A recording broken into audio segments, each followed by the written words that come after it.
L'accident de trajet est un type d'accident du travail qui survient sur certains trajets liés à votre activité professionnelle. Faisons le point sur les trajets pris en compte dans cette définition, mais avant cela, notons 3 couleurs essentielles. Le violet représente les zones d'accident de droit commun.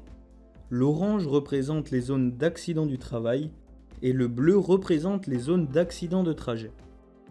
Laissez-moi vous présenter Patrick.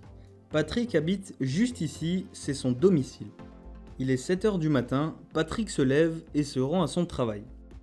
Nous voici sur le premier trajet où un accident sera considéré comme accident du trajet. Entre la résidence principale ou une résidence secondaire présentant un caractère de stabilité et le lieu de travail.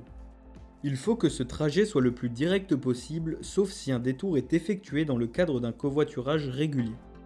On parle uniquement du trajet, car un accident survenant au domicile du salarié sera un accident de droit commun, et un accident qui survient sur le lieu de travail sera, comme son nom l'indique, un accident du travail.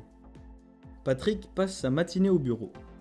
Il est midi et arrive la pause du déjeuner. Patrick se rend alors au restaurant d'entreprise situé dans la rue d'à côté. Une nouvelle fois, un accident sur ce trajet sera bien considéré comme un accident de trajet puisque nous sommes entre le lieu du travail et le lieu de restauration habituel. Encore une fois, le trajet ne doit pas avoir été interrompu ou détourné pour un motif dicté par l'intérêt personnel, étranger aux nécessités essentielles de la vie courante ou indépendant de l'emploi. Il est 13h30. Patrick a bien mangé et décide de retourner à son bureau. À 15 h, son chef lui demande de se rendre sur un chantier. Il s'exécute et se rend sur son chantier. Si l'accident survient sur ce trajet ou directement sur le chantier, on parlera alors d'accident de mission, qui est un type d'accident du travail. Dans l'exemple, Patrick se rend sur un chantier, mais ça aurait pu être un rendez-vous avec un client ou avec un fournisseur ou tout autre déplacement nécessaire dans le cadre de sa profession. Sa visite de chantier est terminée, alors Patrick décide de retourner au bureau, exténué par cette journée de travail. Il est maintenant 17 h et il doit partir chercher ses enfants à l'école avant de rentrer chez lui. Tout comme le matin, Patrick se retrouve dans une zone d'accident de trajet. Il rentre chez lui mais n'utilise pas le trajet le plus direct car il doit faire un détour pour chercher ses enfants.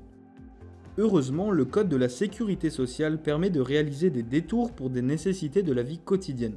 Donc Patrick reste bel et bien sur une zone d'accident de trajet. Cependant, si Patrick a un accident au sein de l'école, on sera en revanche sur un accident de droit commun. Ça y est, Patrick a récupéré ses enfants et il rentre maintenant chez lui et traverse la dernière zone d'accident du trajet de la journée. Il est 22 h, Patrick est exténué et décide d'aller se coucher pour être en forme pour ses trajets du lendemain.